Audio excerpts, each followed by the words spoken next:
Bom, começou a gravação. Agradecer primeiramente a presença de todos, né? Para quem for ver a aula gravada, ela está sendo feita no dia 19/9, né? Acho que vai ser o nosso terceiro encontro.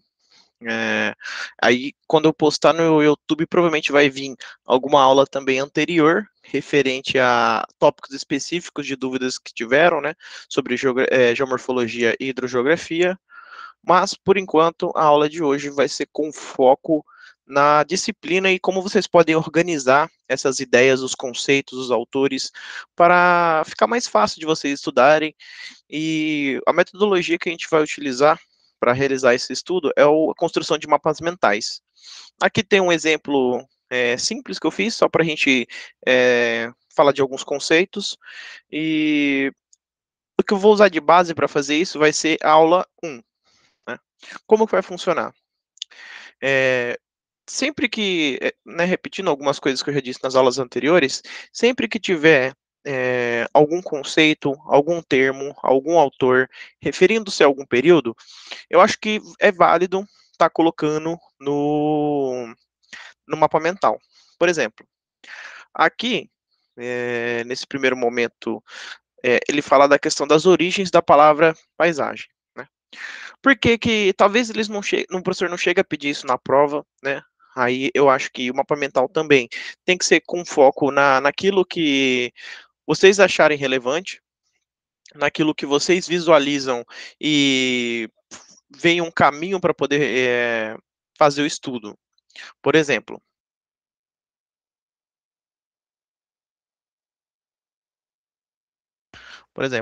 para mim, eu acho sempre muito importante a gente conhecer a origem das palavras, porque através delas a gente entende que, às vezes, a mesma palavra, mas sendo usada em contextos diferentes e épocas diferentes, vai ter significados ou parecidos ou distintos, né? Dependendo do contexto.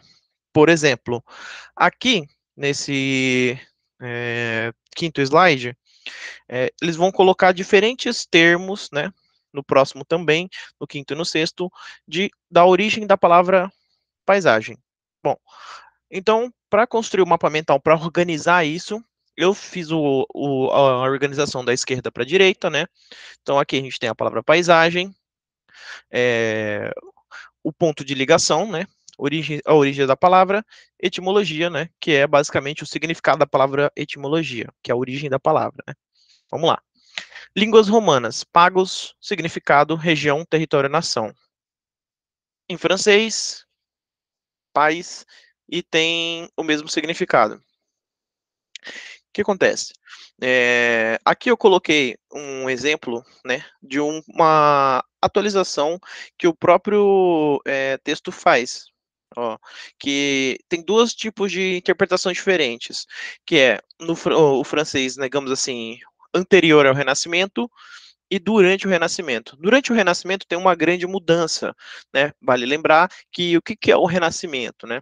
É o renascer de novas ideias, é a volta dos clássicos gregos, né? É porque o que estava acontecendo antes do período do Renascimento? Era basicamente a Idade Média, em que todo o conhecimento era propagado pela igreja. Só que em determinado. Por quê, né? Que era feito isso, porque né, na Idade Média poucas pessoas eram letradas, não existiam muitas pessoas que sabiam ler em latim, nem em grego, que era digamos assim, o meio de propagar o conhecimento da Grécia Antiga, por exemplo, né? Tanto em questões filosóficas, enfim. Mas, durante um determinado momento, houveram eruditos, ou seja, pessoas de dentro da igreja, né, que, digamos assim, conseguiram ter acesso a essas escrituras e propagaram, né, para as outras pessoas. Quando as outras pessoas começaram a ter contato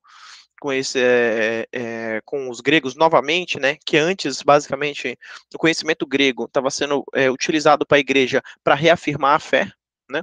E aí, quando vem o Renascimento, é aquela coisa, é o renascer vai, tipo assim, trazer, o que é aquela ideia, né? Tem o nascimento e o renascimento, ou seja, o nascimento é quando a ideia surge, o renascimento significa que ideias que antes não estavam sendo devidamente aproveitadas vão vir à tona e tomar a frente, né? Por exemplo, vou dar uma imagem aqui, ó. É,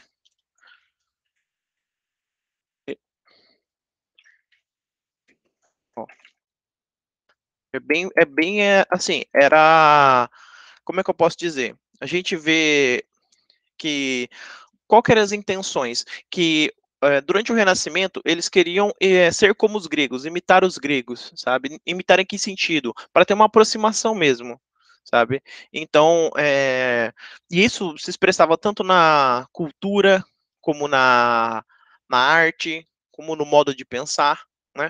Isso fica bem destacado. Então, quando aqui no slide é diferenciado entre o francês, né, antes do Renascimento e no período, significa que teve uma influência para esse conceito ser diferente, certo? Até aí tudo bem? Vocês estão conseguindo acompanhar? Tá tranquilo?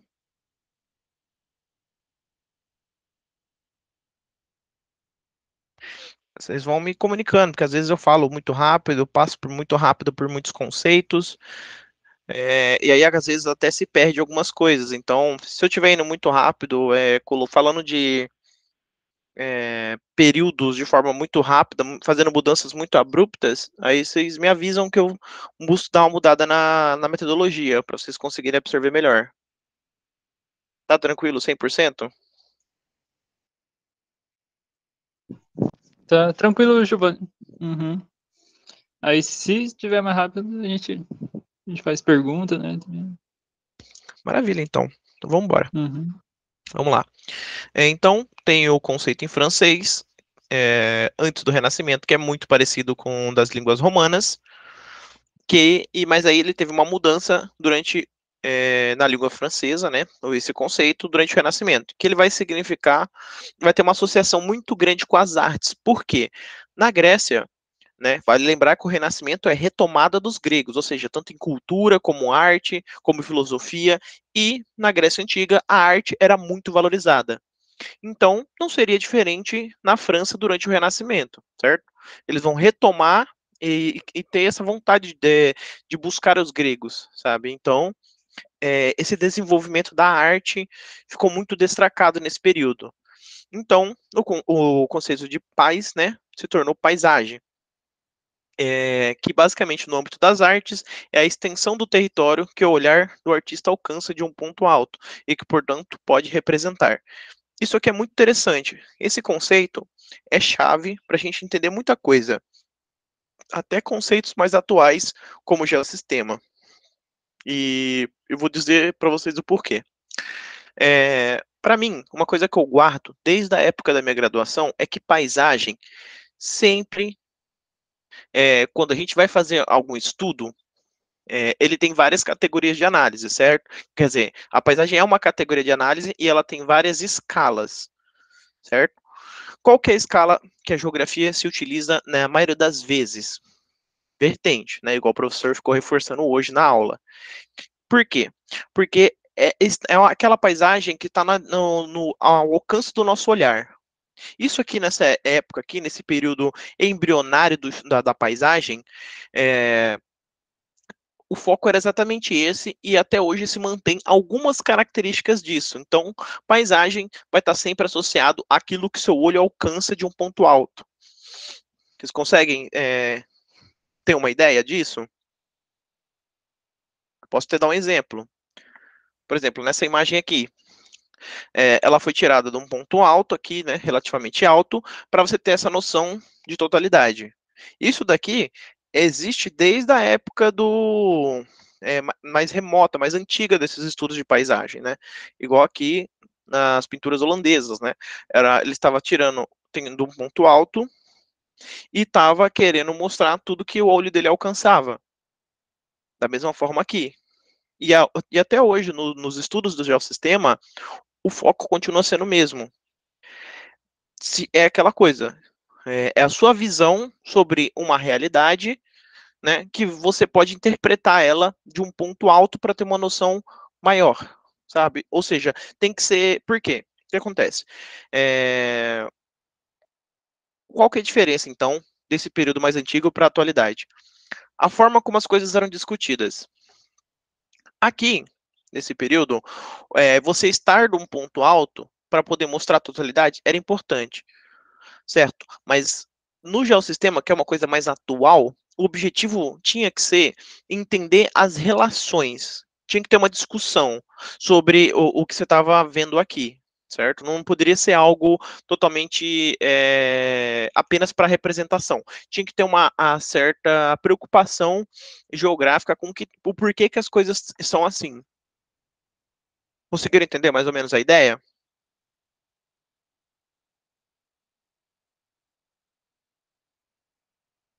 É, essa relação, Giovanni, ela veio como, tipo, por meio do avanço das tecnologias, né? Exato, com o desenvolvimento Uhum, do próprio conhecimento geográfico, né? Porque a uhum. gente, falando aqui desse período para o período atual, são mais ou menos quase 400, 300 anos, né? Então é bastante coisa, né? Essa esteira do tempo ainda é bem longa, mas uma coisa que vocês têm que ter em mente: boa parte do conhecimento que surge durante a origem, ele se mantém em alguma esfera. Por exemplo, a gente sabe que a geografia ela surgiu do estudo da paisagem, certo? E até nos dias de hoje, a interpretação da paisagem ainda é importante e relevante para a geografia. Ou seja, um conceito que veio da origem da geografia, até nos dias de hoje ainda é presente. Por exemplo, o trabalho que eu estou fazendo no mestrado que tem muitas características de uma análise e interpretação da paisagem da época da gênese da geografia moderna. Lógico, né? Atualizado para bases atuais, mas a ideia ainda continua sendo a mesma. Sabe? Entender essas relações, entender essa totalidade, entender como os elementos se relacionam dentro de um foco, dentro de um objetivo de estudo. Por exemplo, se você quer entender o rio, é entender tudo que influencia o rio e como eles se relacionam com o todo. Seja com as chuvas, que vão aumentar ou diminuir o nível do rio, seja com a geomorfologia, que vai dificultar ou facilitar o escavamento do rio para ele aumentar, né, de tamanho, seja com a vegetação estando presente ou não para proteger o rio, sabe, fazer a manutenção para ele não sofrer muito assoreamento, sabe? Então, seja da influência humana, removendo ou degradando ele, né? Então, é aquela coisa, você vai pegar um objetivo de estudo, né, falando da geografia praticada nos dias atuais, tá? Ainda não dentro dessa esteira do tempo. É você pegar um objeto de estudo e entender todas as relações, e quando eu falo todas, não é só as que interessem ao seu estudo em específico, mas sim todas que vão estar presentes na paisagem. Por que que eu disse isso? Porque vocês lembram da diferença que o professor falou hoje, da diferença entre geossistema e ecossistema, né? O ecossistema com foco na vida, e aí considerar apenas os elementos que sejam interessantes para a vida, e já o geossistema não, que é considerar tudo, certo? Então tem que ter essas ideias bem claras na cabeça de vocês, e a gente vai chegar nelas provavelmente até hoje, durante o dia de hoje aqui. Mas beleza. Até aí, tranquilo? Podemos dar procedência a essa esteira do tempo? Conseguiram ver como que como que depende muito da região, esses conceitos, mas como eles estão mais ou menos interligados? Tranquilo, Giovanni. Uhum. Beleza, tá tranquilo, Stephanie? Maravilha, então. Vamos lá, então, dar procedência. Ok. Então, vocês entenderam mais ou menos como a organização aqui do mapa mental? Da esquerda para a direita que eu fiz, dando a ideia de que as coisas estão avançando. Ou seja, paisagem, etimologia, o tipo o tipo de interpretação da paisagem naquela língua, o significado, né? Ou seja, o mapa mental de vocês sempre tem que ter essa noção de progressão em alguma direção. Ou ele progride horizontalmente, igual eu fiz, ou verticalmente. Vocês fazem no modelo que vocês acharem melhor. Eu fiz aqui horizontalmente, porque eu achei que ficou mais fácil aqui de vocês visualizarem, né? Giovanni, qual o software que você usa? Então, tem vários softwares, né? Eu utilizo um específico chamado CMap Tools, né? Vocês Uhum. podem vir aqui. no próprio Google, é a primeira opção, né? Aí Hum, vem aqui na parte do download. Aqui ele pede para colocar um e-mail para fazer um cadastro e responder uma pergunta, então, mas assim que você faz isso, ele já libera para você, ó, não é nada muito difícil de fazer. Tem outros, tem sites também, ó, por exemplo, esse MindMaster aqui também, e eu já utilizei um tempo para fazer uns mapas mentais, só que o único problema é que ele limita, né? Já o Cmaps não, é sem limitações. Esse aqui também é muito bom, dá para fazer mapas mentais diferentes, né? Também fica a recomendação. Bom, vou mandar o valeu. link aqui para você e mandar também do Cmaps, vocês caso queiram baixar.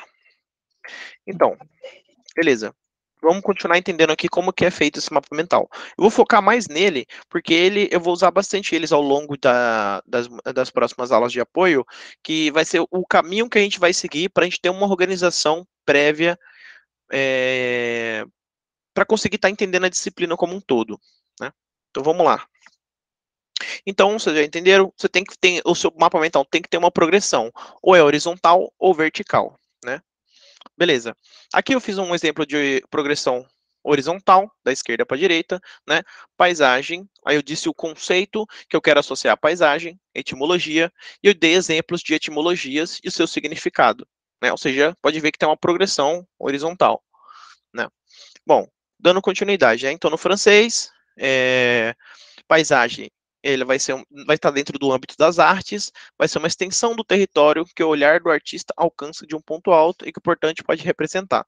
Uma coisa interessante da gente destacar, nesse período aqui, as categorias de análise ainda da geografia não estavam totalmente segregadas, então, às vezes, umas coisas se misturavam, entendeu? Às vezes, por exemplo, o que hoje para a gente são categorias de análise distintas, aqui estava sendo considerada a mesma coisa. Por exemplo, paisagem era região, território, né, ou nação. E vamos né, relembrar, na verdade, que paisagem, região e território são três coisas distintas hoje, né, para vocês verem como que as coisas vão mudando e vão ficando mais específicas. Né? Tranquilo? Então, beleza. Qualquer dúvida, vocês podem estar interrompendo também para perguntar, tá? Eu estou acompanhando o chat ali, estou aqui ouvindo por voz também, então podem ficar à vontade. Vamos lá, línguas germânicas, Landschaft. Vale lembrar que onde que é o berço da história da geografia? Alemanha. A Alemanha foi onde foi o palco de grandes acontecimentos para a história da geografia. Foi o local onde o Humboldt, digamos assim, deu os passos mais importantes para a geografia, né? Humboldt, né, é o pai da geografia, né, só para relembrar um pouco da história do pensamento geográfico. Teve Goethe também, que ajudou o Humboldt a consolidar a ideia de geografia, que também era alemão. Enfim, tiveram diversos autores que estavam presentes na Alemanha e que foram fundamentais para o desenvolvimento do conhecimento geográfico. Então, o conceito de, digamos assim, tudo que vocês verem sobre Alemanha ou línguas germânicas dentro da história da geografia, dentro de um estudo em geografia, podem saber que aquilo que vocês estão vendo é algo que provavelmente vai influenciar várias outras regiões, vários outros caminhos da geografia. E aqui nesse conceito não foi diferente. O Landschaft, que significa uma associação entre sítio e seus habitantes, ou seja, uma associação morfológica e cultural. Como assim, né? É basicamente uma relação do terreno com as pessoas. Uma relação da morfologia do terreno, ou seja, as características, tanto físicas como o relevo, como a presença ou não de determinada vegetação, inclinação, enfim, são elementos da paisagem que vão estar em influência ou em relação com as pessoas. Então, e esse conceito foi muito importante, que basicamente influenciou outros dois países também que desenvolveram seu conceito de paisagem. O primeiro a Holanda, né, que vai virar o Landschap, que é derivado do Landschaft.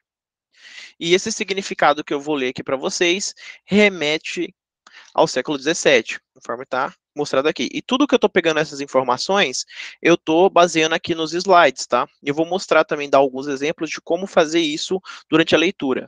O correto é vocês lerem, entenderem e aí fizerem um mapa mental.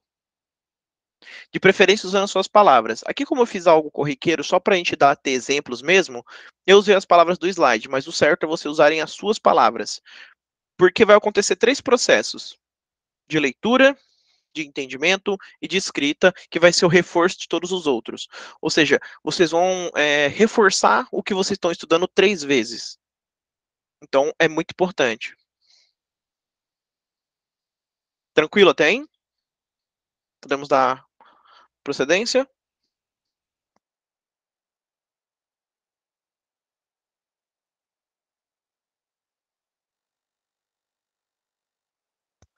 Por enquanto tá tranquilo. Beleza, maravilha. Vamos lá. Então, o holandês Landschaft, século XVII, que derivou do Landschaft, que era alemão, né? Porque a Alemanha influenciou, na verdade, foi o berço da geografia e influenciou toda a esteira do tempo, né? Partindo de lá.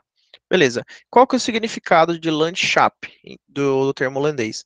É um gênero de pintura que tem o mesmo significado que o Landschaft germânico. A única diferença é que se tornou um gênero de pintura. O significado é o mesmo, como vocês podem ver. Inclusive, no texto está escrito aqui, ó, que o termo, ó, pegando aqui o slide para vocês entenderem como que eu fiz essa organização. Ó, o termo holandês, apesar de ter o seu significado igual ao do alemão, ou seja, se é igual, então eu peguei e copiei só para ficar mais lúcido para mim. Entendeu? É o jeito que eu achei de organizar. É aquela coisa, o mapa mental tem que ser uma organização mental sua. É uma forma de você organizar suas ideias perante a um estudo que você está fazendo.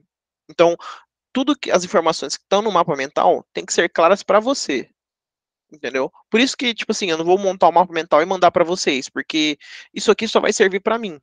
Porque é o meu jeito de fazer, de entender as coisas, é o meu jeito de as coisas fazerem sentido. Vocês têm que construir de vocês para as coisas fazerem sentido para vocês. Dessa forma, vocês vão aprender mais e vai ficar muito mais simples de vocês conseguirem estar associando as ideias. Belezinha? Vamos lá. Então, se aqui estava dizendo que o termo era o mesmo, então vou repetir o termo e aí eu mostrei, eu coloquei aqui, ó, que que assim como na França, era o gênero de pintura. Ou seja, o Landschaft, ele teve duas influências, então, que é do francês e do alemão. Ou seja, o que é a França e a Alemanha para a gente da geografia? São um berço das principais, né? Tipo assim, a Alemanha é onde a geografia nasce, a França tem recebe uma certa influência da Alemanha, assim como outros países também, porém ela faz profundas contribuições para a geografia também. Então, tanto a França como a Alemanha são países muito importantes para a história da geografia, que fizeram muitas contribuições. E, por conta disso, também influenciaram a esteira do tempo profundamente. Então, o que a gente percebe aqui no termo holandês? Eles pegaram essa parte do conceito francês, do gênero de pintura, né? Ou seja, paisagem enquanto um gênero de pintura, juntaram com o significado alemão e criaram o conceito deles. Certo? Aí eu coloquei isso daqui. Estão entendendo mais ou menos como que o mapa mental tem que ser claro para vocês? Tem que fazer o máximo de sentido possível dentro das construções que vocês estiverem fazendo. Bom, vamos lá. Dar um outro exemplo. O termo em inglês, landscape, ele também deriva de Landschaft, e o significado não tinha sido colocado no slide, então eu me dei a liberdade de procurar o significado em inglês, no inglês original. Se você for no dicionário em inglês e por pesquisar a palavra landscape, vai ter esse significado aqui, ó. Uma extensiva área de terra considerada visualmente distinta. Olha uma coisa interessante, visualmente distinta. Ainda parece um pouco o que a gente entende como região, né? Porque o que, que é região? É uma parte do território com alguma homogeneidade, ou seja, com alguma característica em comum. Né? Talvez essa parte vai ficar muito mais fácil de vocês entenderem quando vocês fizerem a compartimentação, que vai ser compartimentação da paisagem, que, se eu não me engano, vai ser um exercício que o professor vai passar na próxima aula, ou sem ser na próxima, na outra. Não me recordo agora com exatidão. Mas, enfim, o que acontece sobre esse significado aqui? Aqui, quando ele coloca uma extensiva área considerada visualmente distinta, o que, que ele está dizendo? Se é visualmente distinta, significa que você tem que olhar para ver a diferença. Faz sentido? Para vocês, mais ou menos, entenderem dessa forma? Se ele está falando que é visualmente distinta, significa que você tem que visualizar e ver as diferenças entre as paisagens, certo? Ou seja, aqui há, de forma subentendida, que também tem bastante a ver com os outros conceitos, de que tem que ser algo que os seus olhos alcançam e conseguem diferenciar. Ou seja, a influência clara do Landschaft. Por quê? Digamos assim, é um caminho de você visualizar e entender as diferenças. Beleza? E vamos lembrar também que o Landschaft também tem uma certa influência do conceito francês, porém, ele vai focar muito mais nas relações, né? Diferente do paisagem em francês, que vai focar na parte da pintura. E para a gente entender essa relação, porque assim, o conceito de paisagem ele vai se desenvolver junto com a arte e com essa característica de relação entre, né, o sítio e os seus habitantes, entre a sociedade e a natureza, em conjunto. E quem que faz isso de forma muito que deixa esse exemplo, esse conceito e esse caminho muito bem esclarecido? Os holandeses. Porque se vocês perceberem aqui, os holandeses vão juntar o conceito alemão com o francês. Ou seja, vão construir um conceito que vai influenciar toda a esteira do tempo. Então, se a gente quer entender como que esses dois conceitos se uniram e trabalharam juntos para o conhecimento geográfico se desenvolver, a gente tem que ver os holandeses, porque eles fizeram exatamente isso. Juntaram o conceito alemão e o francês e fizeram o deles. Até aí, tranquilo? Estão conseguindo entender? Estão entendendo já como que a esteira do tempo vai funcionar? É sempre assim, são conceitos que se unem para ter um desenvolvimento da geografia. Aqui vão ser dois conceitos, da Alemanha e da França, que são os dois berços conceituais e práticos da geografia que vão influenciar todo o resto. E quem fez a união dos dois, pelo menos enquanto essência, né, não de forma pragmática, foi a Holanda. E nesse período que a gente vai estar se referindo, os holandeses ainda não eram holandeses, sim, o nome era neerlandeses, certo? E outra coisa, por exemplo, eu lembro de uma coisa que eu fiz na graduação, que eu vi essa palavra neerlandeses e eu não sabia o que que era, né? Então eu cheguei e coloquei no Google lá, neerlandeses. Neerlandeses também denominado holandeses. Aí eu falei, puta, agora eu entendi. Entendendo, mais ou menos? Às vezes é sempre bom a gente estar pesquisando conceitos que a gente não entende. Por exemplo, landscape. Não estava no slide o significado. Eu fui lá no dicionário em inglês, né? Como é um termo em inglês, fui lá no dicionário em inglês e procurei o significado e coloquei aqui e vi que ele tem relação, sim, com o que a história também afirma. Certo? Beleza. Então é sempre bom ter essa curiosidade também. Vamos lá. Paisagistas neerlandeses. Aqui eu fiz um modelo diferente de mapa mental, que é o seguinte: a progressão do conceito ainda é horizontal, mas o que é diferente eu coloquei na vertical, entendeu? Como assim o que é diferente? Ou o que é o diferente, ou o que é o que se destaca. Vamos lá. Por partes. lembrando, né, mais uma vez, repetindo uma coisa que é importante vocês terem na mente de vocês quando forem fazer o mapa mental. Eles têm que fazer sentido para vocês. Vocês têm que olhar para o mapa mental de vocês e entender o porquê que as coisas estão como estão. Por exemplo, para mim, eu escolhi essa organização porque eu sei que o que é importante vai progredir lateralmente, né? O que é importante sobre os paisagistas holandeses? Eu coloquei na horizontal. E o que é diferente? Eu coloquei para cima. E o que é quem foi o maior destaque, eu coloquei para baixo. Entendeu? Tem que ter uma organização, igual eu falei, o mapa mental é a forma de vocês organizarem as ideias de vocês. Estão entendendo? É a forma de vocês organizarem as suas ideias. Entendeu? Então, procurem criar um modelo de mapa mental para vocês que deixem mais claro as ideias que vocês estão colocando ali. Entendeu? Tem que ser, tipo assim, evitam, por exemplo, ficar repetindo modelos que são pouco esclarecidos para vocês. Procurem criar um modelo que faça sentido dentro da interpretação que vocês estão tendo das coisas, certo? Ou seja, é repetindo aquele processo. É ler, entender e escrever com as suas palavras. Certo? Bom, vamos lá. Então, repetindo a estrutura que eu fiz, paisagistas neerlandeses eram diferentes de quem? Vamos lembrar aqui no texto, ó. Diferente dos renascentistas italianos. Ó, vamos colocar aqui. Diferente dos renascentistas italianos. Deixa eu só aceitar o Daniela.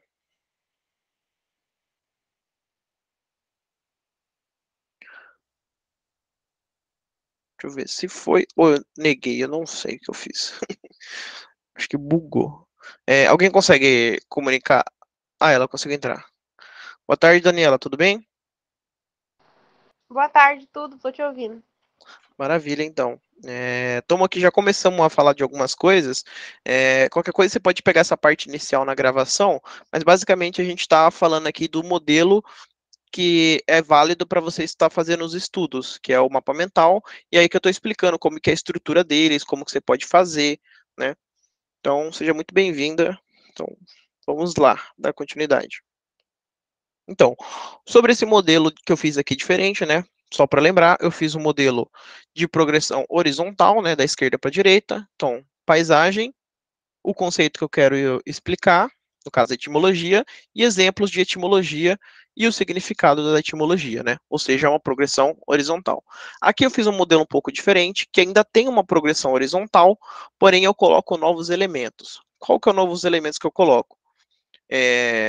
Para cima, né? Vamos lembrar, progressão horizontal, porém para cima, o que é diferente?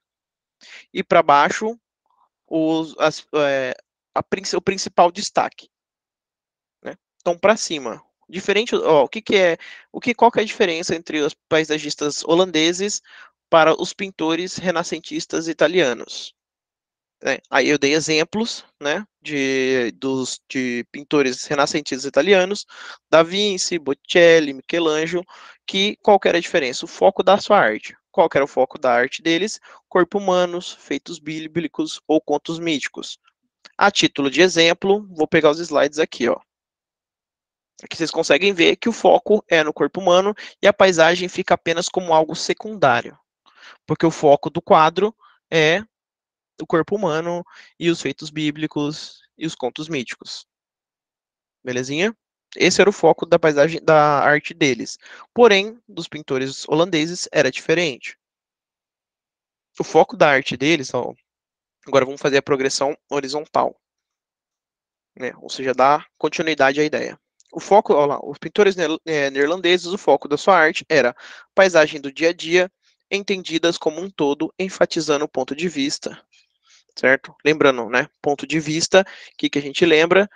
Aquela questão de um ponto alto, para ver essa totalidade das relações e buscar representar esses acidentes geográficos, né? Ou seja, mostrar aquilo que os pintores renascentistas italianos não queriam, que é as imperfeições.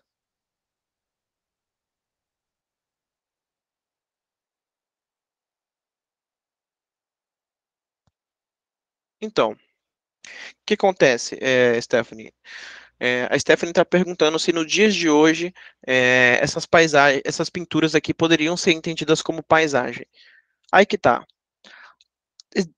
Hoje em dia tem duas diferenças muito interessantes para a gente discutir. Tem o paisagismo e tem a paisagem enquanto categoria de análise dentro do ramo científico. Vamos lá pegar um exemplo prático para vocês aqui, ó. Vamos escrever aqui, ó, paisagismo. Vamos ver o que a gente acha aqui, ó. Arquitetura paisagista. Arquitetura paisagista ou paisagismo é a arte e a técnica de projetar, planejar e gerir, preservar espaços abertos, urbanos ou não, de forma a criar micro e macros paisagens, de acordo com critérios estéticos sustentáveis, de acordo com cada lugar. Tá. Ou seja, é criar ambientes naturais. Ou seja, a paisagem, até mesmo quando está sendo utilizada como um conceito apenas para ser bonito, né? O foco é na natureza, entendeu? Se você está referindo à paisagem, tem que ter destaque para os elementos da natureza. Por exemplo, mesmo que seja algo estético, o foco ainda é na natureza e apenas nela. Aqui no que a gente acontece? Aqui você vê que os pintores eles não estão dando tantos destaque para a natureza. A natureza fica como algo secundário, entendeu? Você vê, os traços não estão tão detalhados. Por exemplo, vamos pegar um exemplo de pintura da paisagem. Qual a diferença? Isso aqui é uma pintura do Hackert. Isso aqui é uma pintura de paisagem. Olha a diferença. Olha os enfoques. Entendeu? Ó, tem as pessoas, porém você percebe que elas não estão tomando todo o quadro? Deixa eu ver se eu acho essa aqui em versão maior. Mas acho que aqui dá pra ver. Você percebe que, tipo assim, as pessoas estão lá, mas elas não tomam todo o quadro igual aqui, ó. Aqui elas são o centro do quadro. E o restante fica como secundário. Percebe como é diferente? A pintura de paisagem, o foco é os elementos da natureza. É a natureza em si. E por conta disso, ela vai estar sempre rica em detalhes. Aqui, ó, tem as pessoas, porém elas estão como secundárias. Entendeu? Então, paisagem, a natureza tem que estar no centro. Principalmente paisagem geográfica. Então, se a gente está falando de pintura geográfica, logo a gente está falando também de paisagem. Entendeu mais ou menos o ponto que eu estou tentando trazer, Stephanie? Então, tipo assim, elas estão respondendo a sua pergunta? Não. Porque a acurácia dos detalhes aqui da paisagem que tem são ínfimos. Não estão buscando representar a paisagem de fato como ela é. Ou seja, buscando retratar os acidentes geográficos em detalhes, buscar essa aproximação com o cotidiano. Porque o que acontece? A paisagem geográfica, ela quer sempre buscar uma aproximação com o cotidiano, ou seja, com a vida das pessoas. Por exemplo, se a gente pega essa passagem aqui, ó. Isso aqui inclusive uma pintura do Peter Bruegel, se eu não me engano. Olha a diferença quando a gente compara, por exemplo, com essas aqui. Você percebe como que essas aqui, elas mostram o cotidiano das pessoas, a vida delas? O foco não é mostrar contos míticos, feitos bíblicos, coisas que estão distantes de nós. Mas sim mostrar coisas do nosso cotidiano. O foco são as pessoas, não mais deuses, né, ou feitos bíblicos, ou pessoas que tomam toda a proporção do quadro. O foco é a paisagem, é o cotidiano, é como as pessoas se relacionam com essa paisagem. Então, a paisagem, quando você se remete a esse termo, você já está colocando que se refere a alguma parte, né, ou pelo menos em alguma parte, a um conceito que tem elementos naturais por excelência, sabe? Ou seja, que não pode faltar, né? Deixa eu ver se eu acho aqui outro exemplo.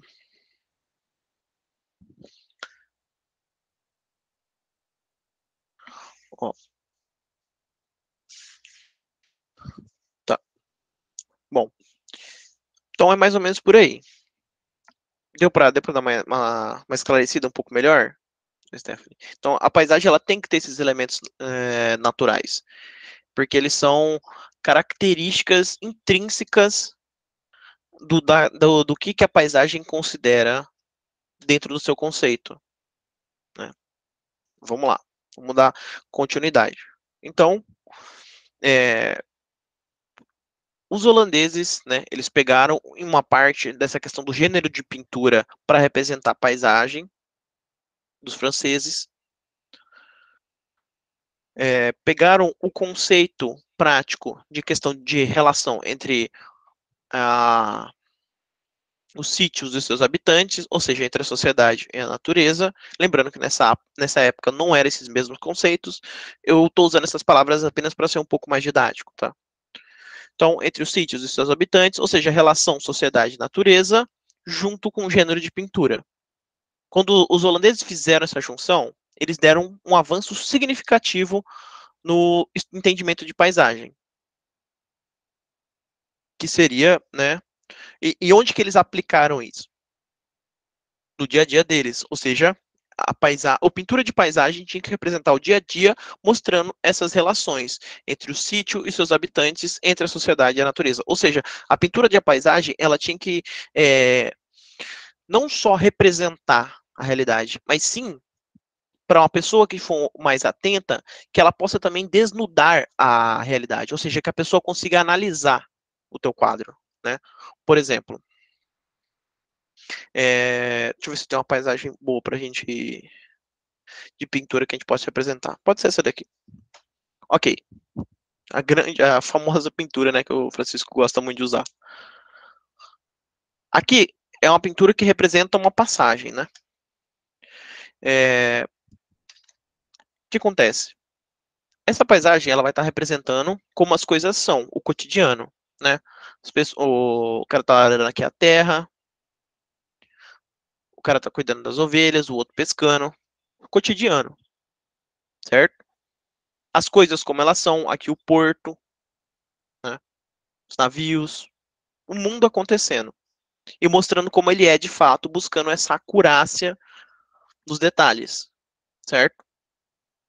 Na vegetação, nas pessoas, no relevo, nas relações, certo?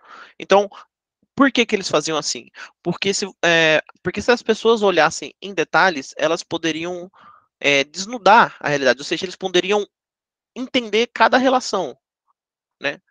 Por que que o cara tá fazendo esse arado aqui? Talvez porque ele, não sei, talvez seja para sustentar a família, pode ser por diversos motivos, mas tipo assim, é, pelo quadro a gente consegue entender algumas relações, entendeu? Esse era o objetivo, é que a gente olhando o quadro a gente conseguisse construir uma história das coisas, construir um motivo para aquilo, para as coisas estarem como estão. Por exemplo, vamos pegar o exemplo clássico da primeira aula, né, da primeira imagem. Por exemplo, por que que o relevo é assim? Né? Vale lembrar que isso surgiu durante as pinturas, certo? As pinturas que foram a primeira tentativa de aproximação analítica. Então, hoje em dia, se a gente consegue fazer o que a gente vai fazer nesse exemplo aqui, é por conta que antes, durante o período de desenvolvimento da geografia, eles fizeram isso primeiro com pintura de paisagem. Então, vamos ao exemplo. Por exemplo, por que que o relevo é assim? Tá. Se o relevo é mais arredondado, é porque há uma presença de chuva, né? A chuva cai e ela não infiltra, ou seja, não tem processo de pedogênese, né, ou seja, formação de solo, mas sim de morfogênese, ou seja, formação do relevo. Ou seja, se o relevo é mais arredondado, é porque a água vai caindo e vai levando e vai dando essa modelada no terreno, certo? Por que que tem mais vegetação, por exemplo, no fundo do vale? Porque aqui a água infiltra, porque não tem como para onde ela mais escoer, porque ela já está um pouco mais plano. Aí a água infiltra, tem desenvolvimento de solo, tem desenvolvimento de vegetação. Então, para a gente conseguir fazer isso hoje, é porque nessa época aqui, eles já estavam querendo entender as coisas, estavam querendo representá-las e chamar as pessoas que estavam vendo a pintura para essa primeira aproximação analítica. Né? Vocês conseguem olhar essas paisagens e entender o quanto que a quantidade de detalhes era para mostrar para o observador como que a vida era, como que o relevo era, sabe? Vocês conseguem olhar para essas paisagens e ver esses elementos? Tipo assim, ver que essa riqueza de detalhes é proposital para você se querer realmente entender, para que, tipo assim, você não olhe só para o quadro e fale que é bonito, mas sim que você olhe e fique encantado em tentar entendê-lo. Em tentar entender, nossa, tipo assim, por que que os navios estão passando por aqui nessa região? Por que eles foram representados assim, né?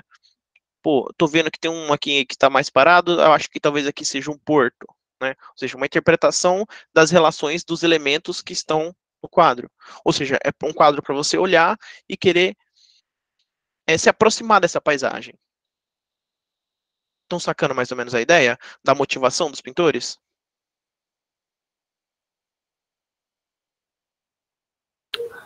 Sim, sim, Giovanni. É, esse é o Bruegel, né? Bruegel. Sim, é o Peter Bruegel. Aqui, ó. Se você passar o mouse no slide, quando você baixa ele nesse modelo aqui, usando Adobe Acrobat, ele mostra a imagem aqui, ó. Tá vendo? O link dela. Hum. Tá aparecendo aí? Olha lá, o Ah, Bruegel, sim. Uhum. Peter Bruegel, aí o nome do É quadro. sim. Uhum. Sim, é uma imagem É diferente explicativa sobre a do época, exatamente. Pode falar. é diferente do hacker, né? É, o Hackert, Tipo, o ele foco tinha dele vai ser na paisagem enquanto vegetação. Mas eu vou dar uma explicação sobre o Hackert, mas é diferente, sim, com certeza. Até Uhum. porque os contextos são diferentes, né? O Hackert, se eu não me engano, ele estava num período, se eu não me engano, ele estava na Itália, ele estava em um período em que a Itália estava recebendo influências fortes da Alemanha e da Holanda, entendeu? Eu vou dar uma palhinha sobre o Hackett daqui a pouco, mas sim, é diferente, principalmente por causa dos contextos. Mas conseguiram ver que, tipo assim, os quadros, eles tinham essa riqueza de detalhes para vocês realmente ficarem olhando e tentando entendê-lo. Ou seja, o quadro era um convite, sabe? É parecido com como funciona, por exemplo, aqueles outdoors que a gente vê na cidade, sabe, de marketing, que é para chamar a atenção para o produto, sabe? Então, os quadros estavam aqui para chamar nossa atenção para essa realidade. Era um convite, né? Muito diferente, né? Tipo é um convite para compreender essa realidade, muito diferente dos outros quadros italianos, que era puramente para apreciação da qualidade da pintura que foi feita pelo pintor, certo? Representar os feitos bíblicos, entendeu? Não tinha aquela coisa de você olhar tipo assim, ficar horas e horas entendendo. Beleza, tem alguns quadros que poderiam fazer isso, né? Mas, na minha concepção, os quadros com foco na paisagem, na pintura de paisagem, eles são muito mais convidativos para explicar uma história muito mais complexa, certo? Bom, acho que compreendido isso, a gente pode dar progredir um pouco mais além. Só que antes, eu vou falar um pouco do hacker. O que acontece? Vamos lá. Deixa eu ver se eu acho aqui. Cadê? Acho que esse aqui serve. Não, é Hackert. Jacob Philip Hackert. Vamos lá. Ó, bom, ele é um pintor, foi um pintor de paisagens alemão. que acontece? O Peter Bruegel era holandês. Hackert, alemão, certo? Isso já diz muita coisa. A origem, tipo assim, nessa época em específico, porque, tipo assim, sempre que a gente vai entender o passado, a gente tem que se libertar das nossos preconceitos atuais. Porque, por exemplo, hoje, se você nasce em um determinado município, estado, país, continente, graças à globalização, você consegue hoje receber influências de outros lugares. Por exemplo, se você ouve uma música em um outro idioma, você está recebendo, de certa forma, uma influência de outro país, uma outra região, certo? Então, graças à globalização, a gente consegue ter contato com essas outras culturas de forma mais rápida. Entendeu? Só que nessa época não existia isso. Aonde você nascia influenciava muito no seu cotidiano e no seu modo de pensar e na linha de acontecimentos da tua vida, sabe? Ou seja, no teu modo de pensar. Então, por conta do Hackert ser alemão, o que acontece? Na Alemanha, durante esse período que ele viveu, que vamos lembrar que é diferente do Bruegel, né? Quase 200 anos depois, aqui a geografia ela estava ajudando a entender um fato muito importante que remete ao início até mesmo da história da biogeografia, porque vale lembrar que o Humboldt também foi muito importante para a biogeografia, né? Por quê? O Hackert ele vai estar representando a vegetação com uma grande qualidade. Por quê? A vegetação era a excelência de todas as outras relações. Como assim? A vegetação era o resultado da relação de todo o resto. Da climatologia, das chuvas, da morfologia, né, ou seja, da geomorfologia, do relevo, da interação entre a pedogênese e a morfogênese. Era uma relação de tudo. A paisagem era um resultante de diversos processos. Por conta disso, ela ser da forma que ela diz muito sobre o lugar. Diz muito sobre o lugar. Estão entendendo mais ou menos a ideia? Por exemplo, por que o tronco da árvore é maior em uma região e menor em outra? O que tem que ter para o tronco da árvore ser maior? Presença, talvez, de espécies que sejam propícias para isso? Certo? Por que essas espécies estão lá, de árvores? Talvez a relação que o ambiente tenha, que o ambiente deixe propício para aquelas espécies crescerem? Tá vendo? Essas perguntas nos dizem muito. Quando a gente começa a se questionar sobre por que a vegetação é do jeito que é, a gente está fazendo geografia. Estão entendendo a sacada que eles tiveram na Alemanha, principalmente nesse período aqui da gênese da geografia moderna? Isso é uma coisa que a gente pode aplicar até nos dias de hoje. Quando a gente, sempre que vocês forem em aulas de campo, sempre que vocês saírem pelo Mato Grosso, por qualquer lugar que vocês queiram aprender mais sobre a paisagem, olhem para a vegetação. Busquem entender de verdade por que ela é daquele jeito. Busquem estudar como que se dá essa variação de vegetação. Como que se dá essa fitofisionomia, como que se dá essa biogeografia. Porque quando você começar a olhar para a vegetação e começar a entendê-la de verdade, você vai começar a entender o todo. Então a vegetação, para eles aqui nesse período, era a máxima para eles estarem conseguindo compreender todo o resto. Se você entende o porquê que a vegetação é desse jeito, você está entendendo como que é o clima, como que é a geomorfologia, como que é o solo, como que é, ou seja, a pedologia, sabe? Como que é a relação da biogeografia, ou seja, da vida naquele lugar. Ou seja, a vegetação era a chave para todo o entendimento de paisagem. Estão sacando mais ou menos a ideia? Por isso que a vegetação ganha muito destaque no Hackert. Essa que é a diferença do Hackert para o Bruegel. né? O Hackert está 200 anos depois, o contexto é diferente, então a visão que ele tem é completamente diferente. Os destaques deles vão ser muito diferentes. Por exemplo, aqui a vegetação, no Bruegel, tem destaque, porém não tem tanto destaque igual no Hackert. Por quê? O foco dessa época do Hackert era principalmente na vegetação, porque a vegetação era a porta-chave para entender a totalidade. Já que no Bruegel era muito mais aquela coisa, sociedade, natureza, pessoas se relacionando com a natureza.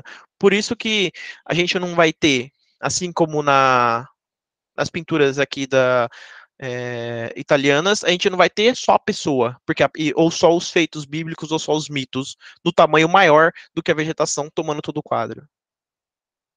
Na verdade, aqui era um balanço. As duas coisas eram importantes, então os tamanhos tinham que ser proporcionais.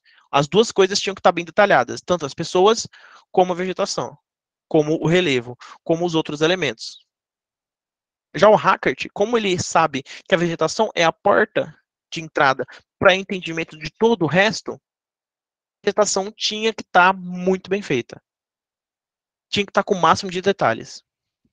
E também no sentido de progressão, porque se a gente vê nas pinturas do Hackert, a gente sempre vai ver que a vegetação dele que ele coloca é sempre em etapas, sabe? A gente consegue ter uma noção de como que ela varia ao longo do distância que vai tomando. Estão percebendo? Ó, aqui, como está mais próximo do rio, elas estão maiores. E aí aqui, como está um pouco mais distante, porte médio, alguns altos, mas é por causa das espécies específicas que tem. Estão entendendo? O quanto que ele dava valor a esse tipo de coisa? O quanto que isso tinha que estar bem detalhado? E aí, se a gente vai no Bruegel, olha como é que tá essa árvore aqui, olha como é que tá a outra mais distante. Estão percebendo? O quanto que as que estão mais perto estão muito mais detalhadas, e as que estão longe, basicamente, não dá pra ver nada. Olha aqui essas que estão perto do porto. Não dá pra ver nada, não dá pra interpretar nada aqui. Quase nada. Já aqui no Hackert, não. Aqui para ele a paisagem é importante, então ele detalha toda ela. Tá vendo? Olha lá, ó. Dá pra ver que essa espécie aqui é a mesma daquela que tá lá longe. Já aqui a gente não consegue tirar a mesma conclusão. Por exemplo, eu vejo essa árvore aqui, eu não consigo olhar ali e saber se é a mesma. Estão entendendo como que a visão é diferente?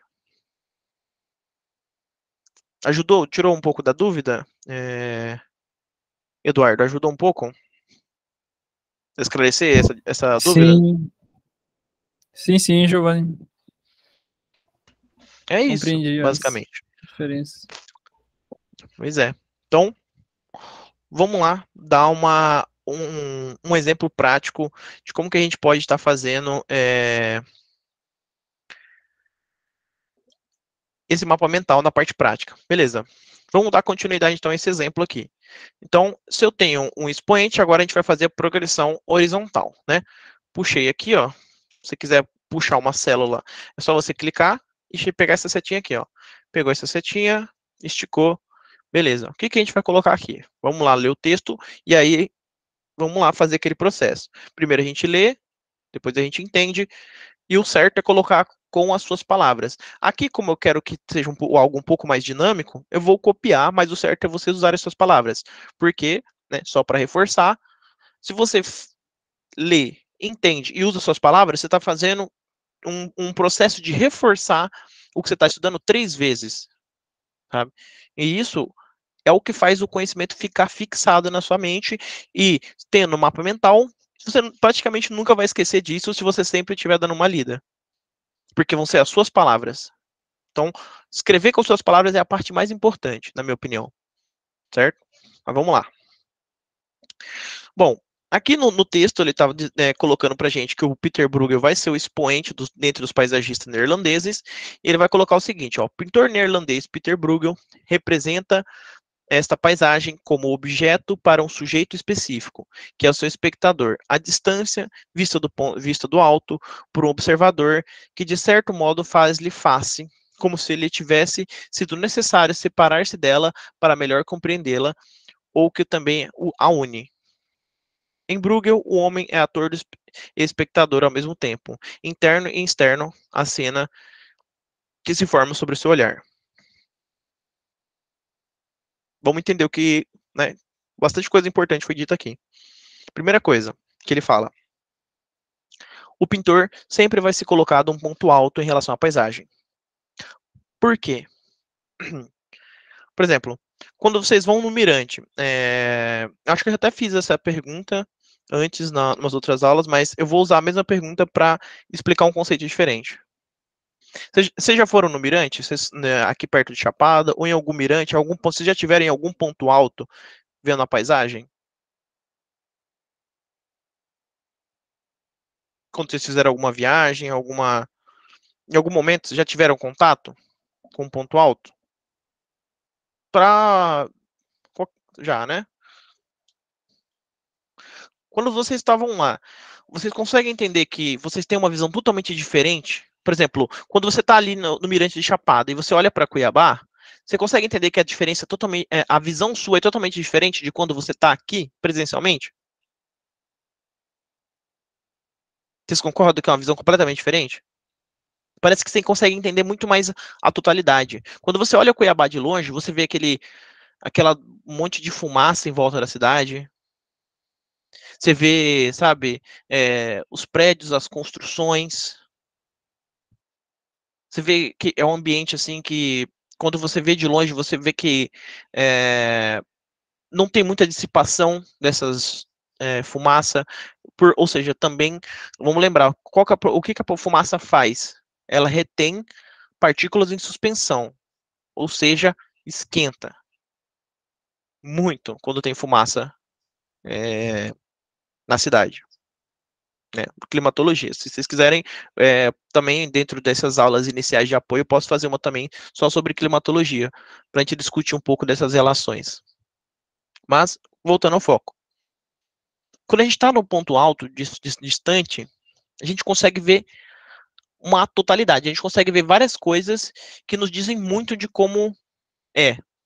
Quando você olha Cuiabá de longe, você consegue pegar detalhes na paisagem quando você observa, que entende que ela é quente, que é um lugar bastante fumaça, né? Ou seja, que talvez tenha uma qualidade ali de vida diferente de uma pessoa que, por exemplo, vive numa região rural, que tem uma distância entre as construções mais espaçada para permitir o ar circular, tem uma presença maior de vegetação, ou seja, ajuda na dissipação dessa fumaça, dissipação desses agravantes para a vida mesmo. Tá entendendo? Isso que eu acabei de fazer com vocês é uma comparação geográfica. Eu peguei dois lugares diferentes, um lugar urbano e um lugar rural, e fiz comparação entre eles. Com qual que era o objetivo da minha comparação? Qualidade de vida. Certo? Eu sei que tem para, tipo assim, como é que eu posso dizer? A qualidade de vida que eu estou colocando aqui são valores que eu tenho. Só que, se você quiser fazer um estudo realmente científico, você tem que deixar bem claro o que você está considerando como qualidade de vida. Porque, por exemplo, eu posso até usar aqui como exemplo. Vocês preferem o ambiente rural ou o ambiente urbano? Qual que você acha que vocês, na opinião de vocês, vocês teriam mais qualidade de vida? É aqui na parte urbana, que vai ter mais contato com as tecnologias, mais contato com shopping, contato com a universidade, ou é um ambiente rural, onde você teria mais contato com a natureza? O Eduardo falou rural, Daniela rural. E você, Stephanie, qual que você prefere? Acho que urbano. Pois é. O rural, eu já imagino, eu suponho também que seja propriamente por causa da qualidade de vida do ar, a qualidade da vegetação, né, que vai ter do entorno, que vai dar aquele frescor maior, né? Eu acho que talvez seja por aí que o Eduardo e a Daniela estejam falando. É, a Steph, isso, né? Pois é. Então, a qualidade do ar, aquela distância do barulho, né? Aquela, digamos assim, distância dessa poluição, essa, entre aspas, assim, vou colocar de uma forma apenas ilustrativa, nessa paz, né? Beleza. Já a Stephanie, talvez ela prefira mais a parte urbana, talvez pelas relações que ela pode constituir aqui dentro da cidade. Seja com as pessoas, seja com, por exemplo, shopping, seja com é, coisas que, querendo ou não, dentro da cidade são muito mais fáceis de ser acessíveis. Por exemplo, para uma pessoa que mora no ambiente rural, talvez se ele quiser ir comer, por exemplo, sei lá, num Burger King, talvez ele tenha que vir até a cidade para poder fazer isso, né? É mais ou menos por aí, Stephanie, do porquê que você escolheu cidade? É pelas relações que você consegue constituir dentro delas? Sim. Então, é isso. Tipo assim, é, vocês têm que sempre estar, né? Eu fiz esse exercício para quê? O que eu quero que vocês tirem disso? Que quando vocês colocarem no trabalho de vocês que vocês estão pensando em qualidade de vida, vocês têm que descrever o que é qualidade de vida, né? Porque, por exemplo, qualidade de vida, por exemplo, para Daniela e para o Eduardo, talvez seja ter essa presença com a vegetação, com a parte dessa, digamos assim, qualidade do ar melhor, perto da vegetação, aquele frescor maior, sabe? E já para a Stephanie, não, tem que ter essa presença com o urbano, com as tecnologias, com essas relações que você pode constituir, por exemplo, dentro de um shopping e dentro que, digamos assim, de bens e serviços que só na cidade você consegue ter acesso fácil, certo? Então, o que eu quero dizer para vocês? Que quando a gente está fazendo um estudo científico, a gente tem que dar o máximo de detalhes possível do que a gente está considerando como qualidade de vida, né? E não só a qualidade de vida que tem que ser detalhada, tudo que vocês forem fazer é a categoria de análise, é o objeto de estudo, tudo que tem que estar bem detalhado para o leitor conseguir entender o que você está analisando, entendeu? Então, se a gente está analisando qualidade de vida, como que é essa qualidade de vida? Exato, o que a Stephanie falou é interessante. Exato. Na cidade tudo é perto, na cidade tudo é fácil de alcançar, né? Já quando você está no ambiente rural é muito distante, né? Tem que percorrer grandes distâncias, né? Tem que ir muito longe para você conseguir, por exemplo, um auxílio ali médico, se você tiver, por exemplo, uma fazenda que é distante da cidade, né? Entendi, com certeza, Stephanie. Tipo assim, aí a gente tem que ver. Então, tipo assim, por que é interessante vocês estarem fazendo esse exercício? Porque através deles vocês vão estar conseguindo entender como que vocês veem o mundo. Porque acontece? Tem um conceito muito importante, que eu acho que não sei se a gente vai entrar nessa disciplina, que chama geograficidade. O que é geograficidade? Geograficidade é um conceito que diz que toda pessoa tem geografia dentro de si mesma, independente de ser geógrafo ou não. Porque essa pessoa, ela tem uma rota que ela faz todos os dias, né? Ela sai de casa e vai para o trabalho, ou seja, ela percorre um caminho, exerce relações, né? Ou se ela pega um ônibus, ou se ela vai de carro, ou se ela vai de moto, e as relações vão ser diferentes, e chega até o seu objetivo, e depois volta, ou vai para outro lugar. Então, dentro de cada pessoa já existe um sentimento geográfico. Porque quando você pede para a pessoa falar, descreve como é seu bairro, ela vai dar uma série de elementos geográficos sobre o bairro. Então, o que a geograficidade diz? Que a geografia existe dentro de nós, né? É uma coisa que faz parte da gente. E a gente vive geografia o tempo todo, quando a gente sai na rua, quando a gente. Todo tipo de relação que a gente faz na vida tem alguma geografia em algum lugar ali. Esse que é o conceito de geograficidade. Se vocês quiserem, eu posso passar uma leitura depois, caso vocês tenham algum interesse em saber um pouco mais sobre isso. Mas por que eu estou falando isso? Porque se a gente entende melhor como que o que a gente valoriza, como a gente pensa, a gente vai entender melhor como é a nossa geografia. E se a gente entende como é a nossa geografia, fazer um trabalho em geografia fica muito mais fácil. Por exemplo, a Stephanie falou que ela gosta bastante do ambiente da cidade, do urbano, né? Para ela, talvez seja, se ela partindo desse pressuposto e querendo fazer um trabalho na área da geografia, talvez para ela seja muito interessante fazer um estudo de geografia urbana. Vocês entendem o porquê? Porque para ela o conteúdo urbano tem muito valor. Então, se tem muito valor, ela conhecendo ela, talvez geografia urbana seria, digamos assim, dentro das opções, né? Vou dar 3 opções aqui: geografia agrária, geografia urbana e, enfim, vou ficar só nesses dois: geografia agrária e geografia urbana. Não vou dar muitas opções para não ficar muito complexo. Tá. Talvez dentre essas duas opções, como a Stephanie gosta mais do ambiente urbano, talvez geografia urbana seja mais interessante para ela, né?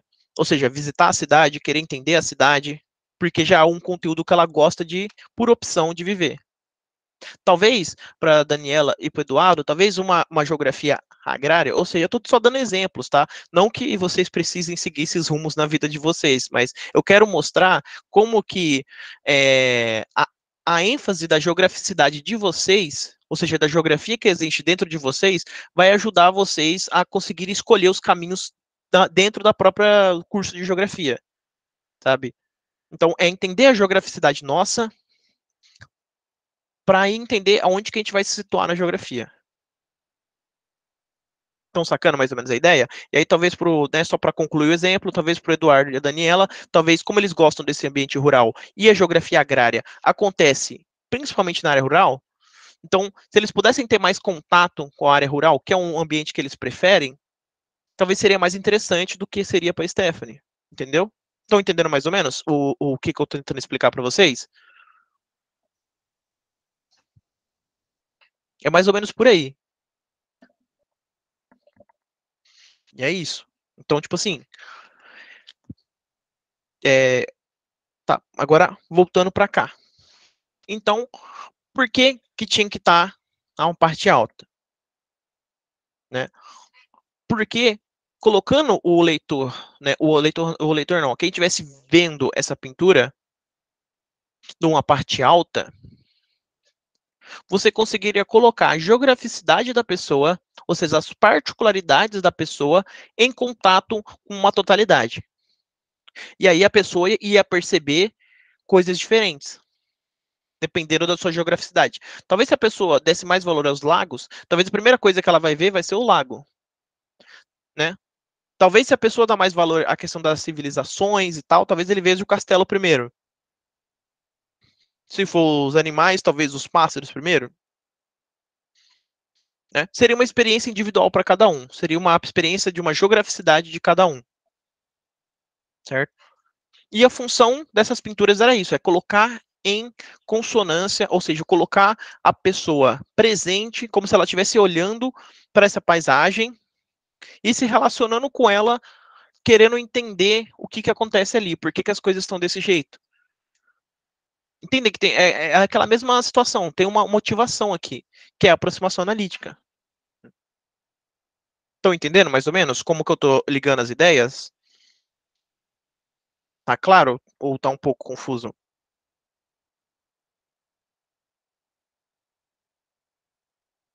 Maravilha, então. Então, beleza.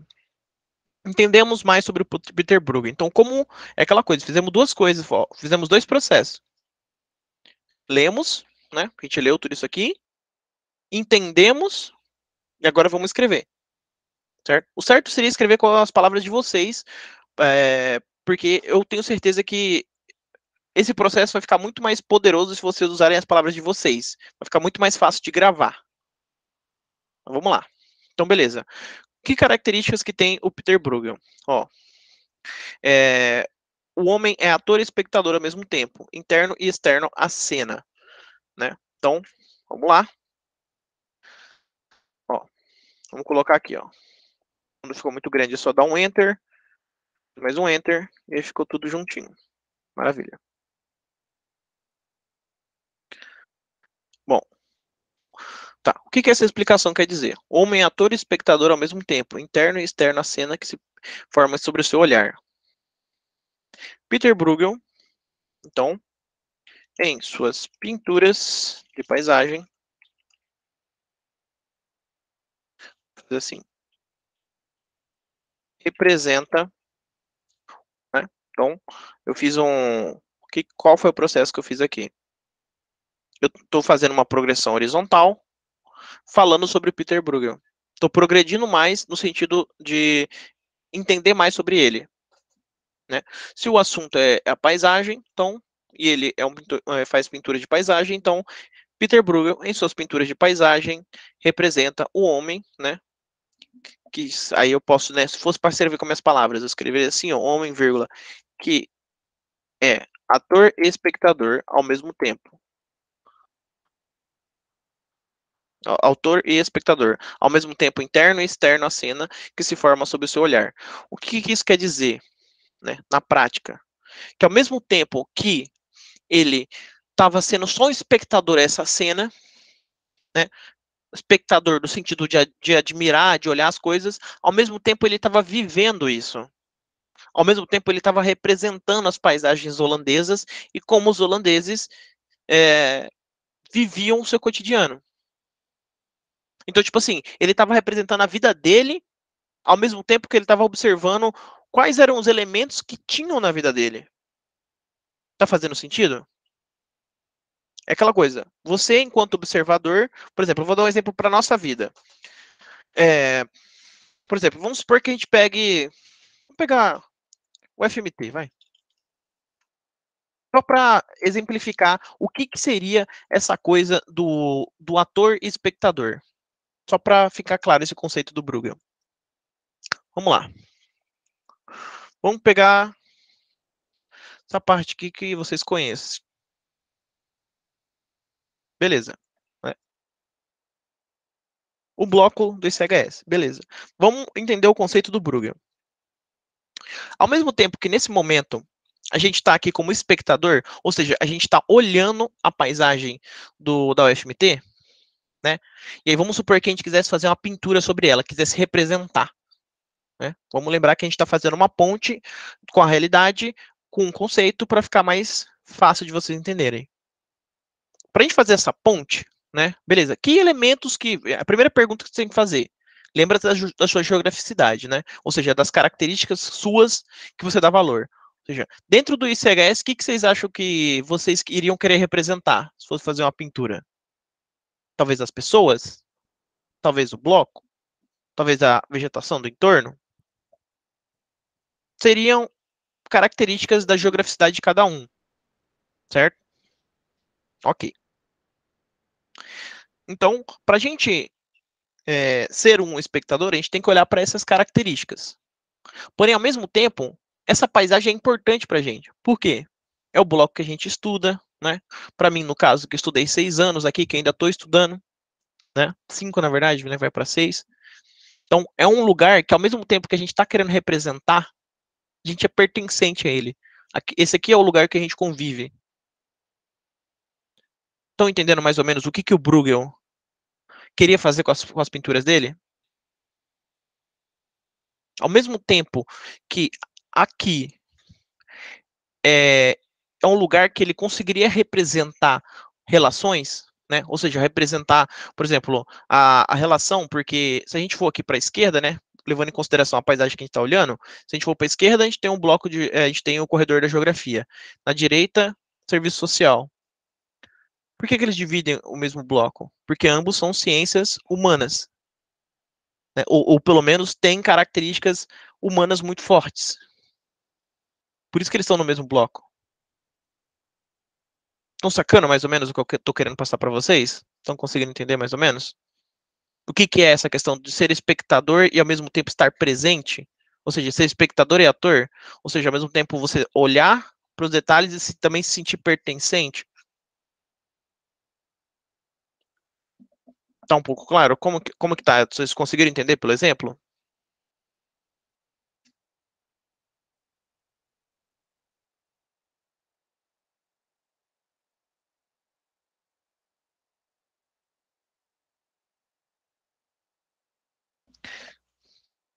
Aprendi sim. Conseguiu entender, Stephanie? Tá tranquilo? É isso. Então, é esse conceito que o Bruegel estava querendo trazer. Então, além dele representar a paisagem, ele também estava representando algo que ele era pertencente, sabe? Algo que fazia parte da vida dele. Ou seja, não era qualquer paisagem, era a paisagem que ele tinha contato. A paisagem que representava o cotidiano dele. O cotidiano na Holanda. Então não era, tipo assim, tinha um certo apreço, tinha um pertencimento ali na representação. Não era só uma paisagem qualquer porque ele achou bonita ali e representou. Talvez até pudesse ser, mas até a paisagem que ele nunca viu na vida, os elementos que ele vai escolher representar é da geograficidade dele. Ou seja, é da geografia que está dentro dele. Ou seja, as coisas que ele dá valor. Por exemplo, eu posso dar o exemplo da foto. Por exemplo, façam esse exercício com vocês mesmos. Peguem e observem as coisas que vocês tiram fotos. São coisas que vocês dão valor, certo? São coisas que para vocês são importantes e por isso que vocês representam através da foto. É a mesma coisa aqui na pintura. Ele está representando aquilo que ele dá valor. Aquilo que ele olha e acha importante. Aquilo que ele olha e ele sente apreço. E ele representa. É a mesma coisa que as fotos. Tá entendendo? Aqui. Mesmo exemplo. Entenderam mais ou menos? E aí, então, como que a gente fez aqui? Né? Pegamos o Bruegel. Então, fizemos uma progressão horizontal aqui. Ó, em suas pinturas de paisagem, ele representa o quê? O homem que é ator e espectador, ou seja, que ele, ao mesmo tempo, ele é um ator, ou seja, ele está vivendo aquilo e aquilo é importante para ele, e ao mesmo tempo, ele é um espectador quando ele vai fazer o quadro. Ou seja, ele vai procurar estar no lugar alto e observar para representar. Ou seja, ao mesmo tempo, ele se sente pertencente e ao mesmo tempo externo para poder ter essa observação sobre a cena que se forma sobre o seu olhar. Que para mim, eu acho que é a ideia clara de paisagem. A cena que se forma diante do seu olhar. Então, sempre que vocês fizerem aula de campo, ou que vocês estiverem andando mesmo, sabe? Observem a paisagem que está ao redor de vocês. Tentem entender por que as coisas são daquela forma. Por exemplo, vamos voltar para o FMT.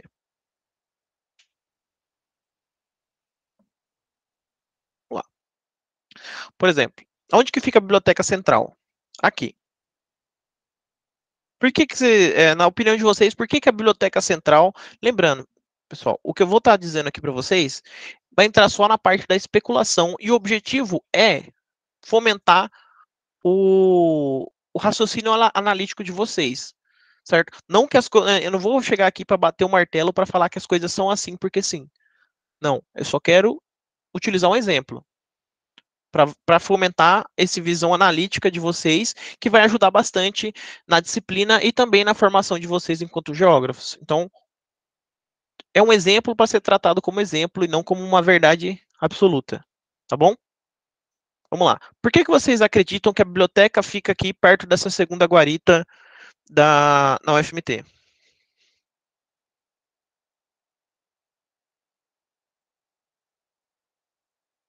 Vocês têm alguma suposição do porquê que a biblioteca fica perto dessa segunda guarita? Quando estavam pensando na forma como a UFMT seria feita. Por que vocês acham que eles colocaram a biblioteca aqui? Essa parte mais distante. No caso, pra gente, né? Distante da gente. Mas tá próximo de uma série de outras áreas, não tá? O que vocês conseguem É, interpretar, assim, pela... Pode falar. não sei.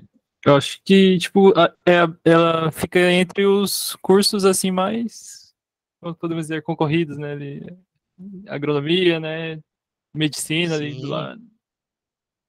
muito bem. Direito, bem na frente. Exato. Não é por acaso, né? Isso aí a gente já consegue denominar. Por que fica tão distante, talvez, do bloco do ICHS? Vocês conseguem ter alguma intuição?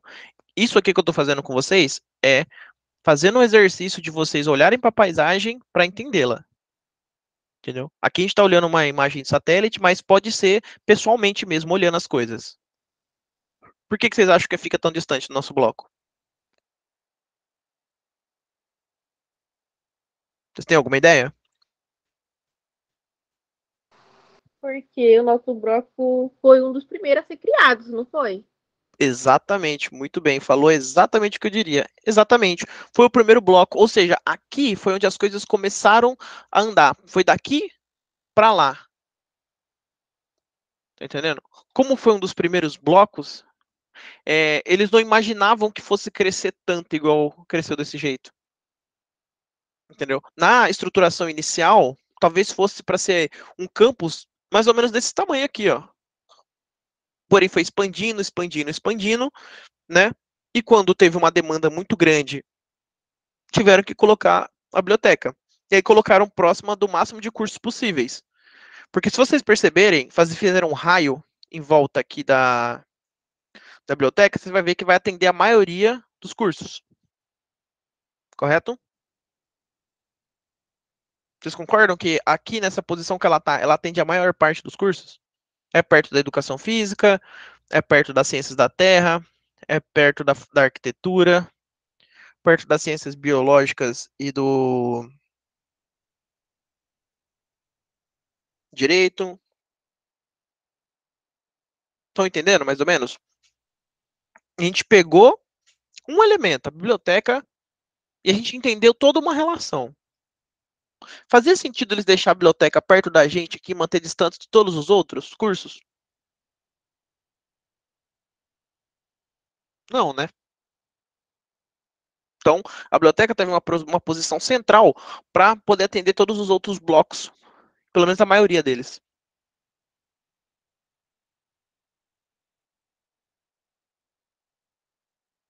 Outra coisa que a gente pode analisando também. O que eu estou querendo fomentar aqui com vocês? Para que eu estou fazendo esse exercício? Para vocês terem essa visão analítica, porque o objetivo da disciplina é isso, que vocês olhem para elementos da paisagem e comecem a se perguntar por quê? Por que a biblioteca é aqui? Entendeu? Por que fica tão distante do nosso bloco? Entendeu?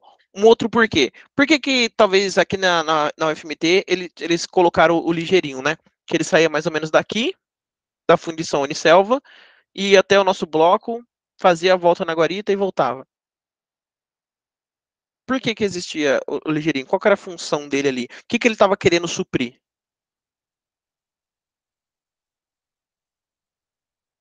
Na opinião de As vocês, assim, distâncias, pode. né? As As distâncias? distâncias. Sim, exatamente, as distâncias.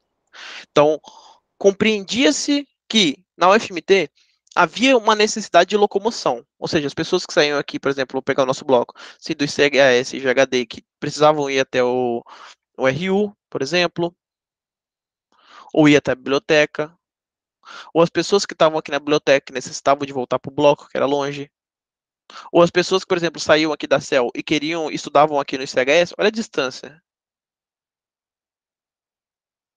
longe, né? Então, vocês estão entendendo? É pegar uma coisa que existe na paisagem e querer entender o porquê que ela existe. É se questionar, entendeu? Então, o exercício que eu convido todos vocês a fazerem, sempre que vocês estiverem querendo praticar geografia e aprimorar a visão de vocês enquanto geógrafos, olhem para a paisagem e comecem a se perguntar por quê. Sabe, buscando ser o mais lógico e racional que vocês, dentro do conhecimento que vocês tiverem no momento. Porque quando vocês forem aprimorando essa visão geográfica de vocês, mais complexo vai ficar a sua visão. Como assim mais complexo? Por exemplo, você vai conseguir olhar para uma vegetação. Vamos resgatar aquilo da vegetação. Você vai conseguir olhar para uma vegetação e você já vai conseguir saber que tipo de solo que tem ali, só pela vegetação, que tipo de solo que tem, porque determinado tipo de solo só propicia determinado tipo de vegetação. Você vai conseguir saber o regime hidrológico, né? Ou seja, como que são as águas que passam por dentro do solo, como que é a quantidade de chuvas, né, pelo tamanho das árvores, a quantidade de água disponível também que vai indicar o tamanho das árvores. E toda essa visão complexa você vai desenvolvendo ao longo de todo é, de todo o curso de vocês. Quanto mais vocês estudarem, quanto mais vocês se dedicarem, quanto mais vocês buscarem respostas, mais acurado, mais detalhado vai ficar essa visão geográfica de vocês. Estão sacando? Entenderam a ideia? Então, confia em mim, é um exercício muito bom de se fazer. Para se vocês quiserem tá sempre deixando fresco na memória de vocês, porque querendo ou não, a geografia estuda muita coisa. Então a gente tem que desenvolver algumas estratégias para que o conhecimento não fique disperso. É fazer os mapas mentais, sabe? E os mapas mentais, eles não precisam ser focados só numa disciplina, pode ser entre várias. Entendeu? Por exemplo, vou dar um exemplo aqui. Vamos supor que a gente queira compreender ambiente, né? Que é um conceito da geografia, que a geografia também estuda. O ambiente, ele é multidisciplinar, né? Então vai ter uma influência do urbano. Dando exemplo só para a gente elucidar. Vai ter influência da geomorfologia, porque não sei se vocês já pararam para pensar sobre isso, mas as ocupações aqui no Mato Grosso, elas principalmente são ou em planaltos ou em planícies, ou seja, lugares planos. Ou seja, o ambiente, as ocupações, elas priorizam lugares planos porque é mais fácil de fazer o manejo do solo. Ó, solo, então, pedologia.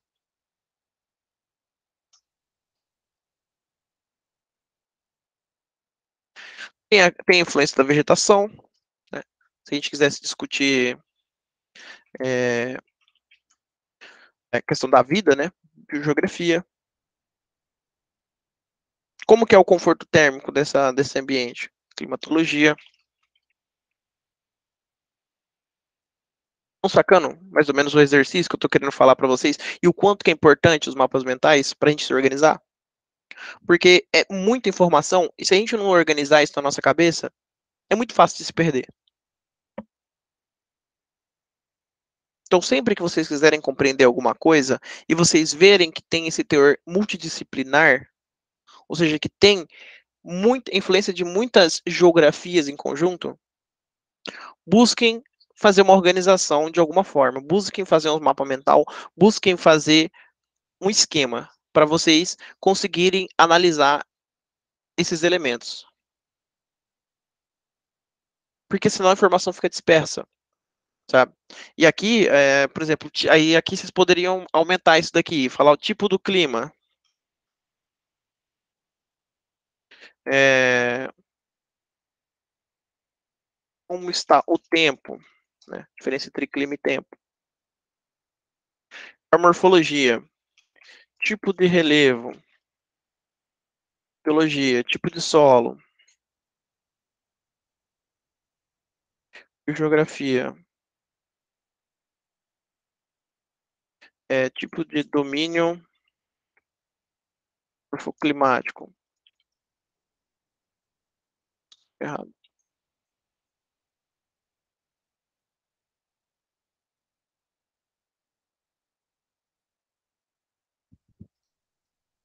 Estão entendendo? Aí vocês vão ampliando cada vez mais isso. Ah, o clima é assim na seca, o clima é assim na chuva. Ah, o tempo está assim por causa desse tipo de influência. Porque qual que era o meu objetivo aqui? Entender o ambiente. Aí eu fui puxando coisas, fui acrescentando, fui aumentando, aumentando, aumentando. E aí eu vou tendo um conhecimento muito mais complexo sobre isso. Entenderam? A importância da gente se organizar, porque a geografia, sim, o geógrafo, ele tem essa capacidade, ele é treinado durante a graduação para ter essa capacidade de olhar para a paisagem, olhar para qualquer realidade e entender um mundo de coisas. Entender como esse mundo de coisa gera resultados que as pessoas veem. Estão sacando mais ou menos a ideia? Tá tranquilo? Deu para entender mais ou menos o porquê que é importante ter essa organização? Porque é muita coisa.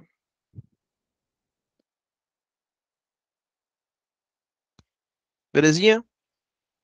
Então, façam mapa mentais de vocês, façam as organizações de vocês e queiram sempre ser curiosos de entender o porquê das coisas. Se questionem, perguntem, procurem querer entender cada vez mais detalhes, cada vez mais coisas sobre aquilo que vocês observam no dia a dia. Pode começar com as coisas que sejam do seu dia a dia, depois pode ir para paisagens mais diferentes, mais complexas, né? Um exemplo, sempre quem usa o Windows 10, assim, geralmente ele sempre tem, às vezes, ele coloca algumas paisagens diferentes para a gente ver. Se você tiver num dia querendo praticar essa sua geografia, olha essa paisagem que o Google mostrou para vocês, tenta entender ela. Que tipo de relevo que tem ali, tipo de rocha, tipo de clima, tipo de vegetação. É um exercício, entendeu? É uma coisa que vocês podem fazer se quiserem melhorar a visão geográfica de vocês, entendeu? O objetivo principal aqui dessas aulas de apoio era mostrarem os caminhos para vocês, mostrar, mostrar assim, como é que eu posso dizer? Mostrarem as possibilidades e aí vocês escolherem o que é melhor para vocês fazerem, entendeu? É abrir as portas para vocês poderem se desenvolver enquanto geógrafos. Ainda mais numa disciplina chave dessa. Porque essa disciplina, o foco é isso, é vocês conseguirem praticar essa visão geográfica de vocês, de ver vários elementos na paisagem e relacionar eles. Por exemplo, se a gente vai querer entender, por exemplo, infiltração de água no solo.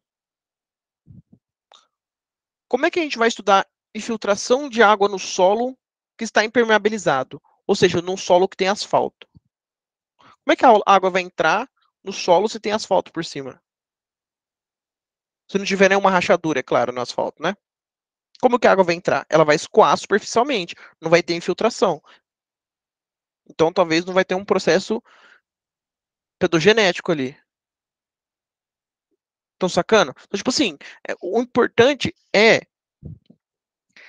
da essa disciplina, que o objetivo dela é fomentar a capacidade de vocês relacionarem todas as disciplinas que vocês já tiveram até agora.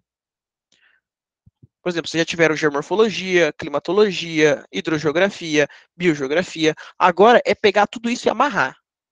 Para quê? Né? Talvez vocês não sei se vocês já estão tendo disciplina de planejamento ambiental, urbano. Vocês estão tendo disciplina de planejamento ou ainda não? Ainda não, Joana. Exato. A grade ela tem um objetivo. Eles apresentam várias disciplinas para vocês, depois eles amarram tudo e aí dão um objetivo para vocês com essa visão. Qual que é o objetivo, pelo menos do curso? Planejamento. Para que você tem que entender toda os elementos que compõem a paisagem, o território, a região? Para discutir planejamento. É uma área que o geógrafo pode atuar. Ele pode atuar, por exemplo, na climatologia, na geomorfologia, na hidrogeografia, planejamento regional. Então, o objetivo dessas disciplinas, né, a grade, ela está feita com um objetivo muito claro. É vocês aprenderem as disciplinas que são individuais, juntarem elas para poder discutir planejamento. Para poderem discutir a realidade nossa e como que ela poderia ser melhor ou como resolver problemas. Por exemplo, discussão de planejamento, colocando em prática tudo que a gente vai aprender aqui na disciplina, né? Ou pelo menos que vocês já aprenderam ao longo do curso. Um problema de planejamento, enchentes. Tá. Por que as enchentes acontecem? Então, vamos relacionar primeiro com a hidrogeografia. Será que ali, naquele lugar que está tendo enchente, antes não era um rio ou um lago? Será que já não passava água ali o tempo todo ao longo do ano? Será que aí vamos para a geomorfologia. Será que o relevo já não está encaixado para ter um escoamento superficial e aquela área encher de água? Ou seja, porque era talvez um rio antes, relacionando aqui hidrogeografia com geomorfologia, né? Será que naquela região já não tem muita água correndo por debaixo da terra, ou seja, no solo? Relacionando um pouco com pedologia e um pouco de geologia também. Será que está acontecendo enchente, talvez pela dificuldade do manejo, ou seja, uma dificuldade ali imposta pela própria geografia urbana do lugar, né? Talvez seja um lugar distante, que não chegou muita infraestrutura ainda para ter um bom manejo ali daquelas enchentes, entendeu? O que eu quero dizer para vocês aqui, nesse exemplo? É um exemplo de planejamento ambiental, e aqui a gente começou a se questionar utilizando todos os aportes que a gente tem das áreas que a gente estudou, amarrando todas elas. Né? E aí, o que seria a amarração de todas elas? Ó, provavelmente, talvez, é um exemplo, tá, só. Ah, provavelmente está acontecendo essa enchente, porque antes aqui era rio, né, hidrogeografia. O relevo é encaixado e permite que a água escoe superficialmente até esse ponto que está tendo enchente, geomorfologia. O regime hídrico dessa região é de chuva o tempo todo, ó, climatologia. Né? Como remover a vegetação? É difícil de ter a drenagem dessa água, ó, biogeografia. Entendeu? Você deu uma série de motivos para aquela enchente estar acontecendo. Isso é um geógrafo atuando profissionalmente, dentro do planejamento. Pode atuar em outras áreas? Pode, com certeza. Mas a gente tem capacidade também de atuar no planejamento. Estão sacando o porquê que vocês estão tendo essa disciplina? Tá tudo dentro de uma organização, com um objetivo. É chegar no final do curso e vocês têm a capacidade de discutir planejamento. Discutir levando em consideração vários elementos. E ter uma visão. Vocês concordam que a visão de vocês, enquanto geógrafo, é diferente de todas as outras disciplinas? Porque você consegue entender o todo, a totalidade. Isso é muito rico para o planejamento.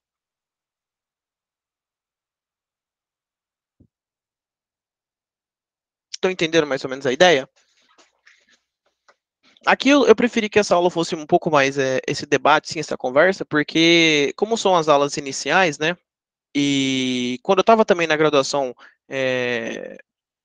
eu entendia como que eram essas indagações, eu sabia, e eu sei o quanto que é importante ter essas conversas, sabe? O quanto que é importante a gente estar tendo esses diálogos para a gente estar entendendo melhor quem nós somos, quem nós fomos, né, na história da geografia, né, quem nós fomos, quem nós somos atualmente, como que nós estamos no curso e para onde que chegaremos, entendeu?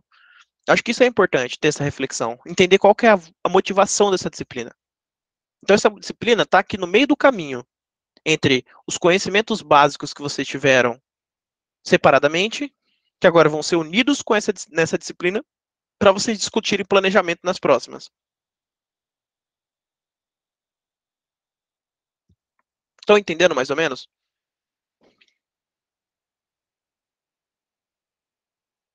É basicamente isso. Mas, vamos lá. Só, deixa eu ver aqui como que tá. Eu acho que a gente pode parar aqui. E aí, na próxima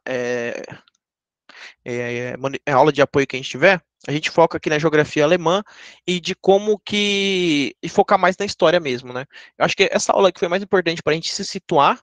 E agora que a gente se situou, nas próximas aulas a gente pode focar só no conteúdo e aí enriquecendo esse mapa mental nosso, né? E também, se vocês quiserem e quiserem construir de vocês, vocês podem estar lendo o primeiro a aula 1 e estarem construindo esse mapa mental de vocês com base em tudo isso aqui. Se vocês esquecerem alguma coisa, sentir que está mais ou menos, podem rever de novo a aula, pode chegar até mim e perguntar que eu tiro as dúvidas. Quiserem que eu veja o mapa mental de vocês para tirar algumas dúvidas, opinar, apontar pontos de melhoria, podem ficar à vontade. Mas uma coisa é certa, se vocês fizerem um mapa mental da aula 1, 2 e 3, no estilo esteira do tempo, com os conceitos, com as épocas, com as modificações, as influências, é certeza. Vocês vão tirar essa disciplina de letra. Belezinha? Tranquilo? Bom, acho que é isso. Alguém quer tirar mais alguma dúvida? Não, agradecer Tranquilo? pelas dicas.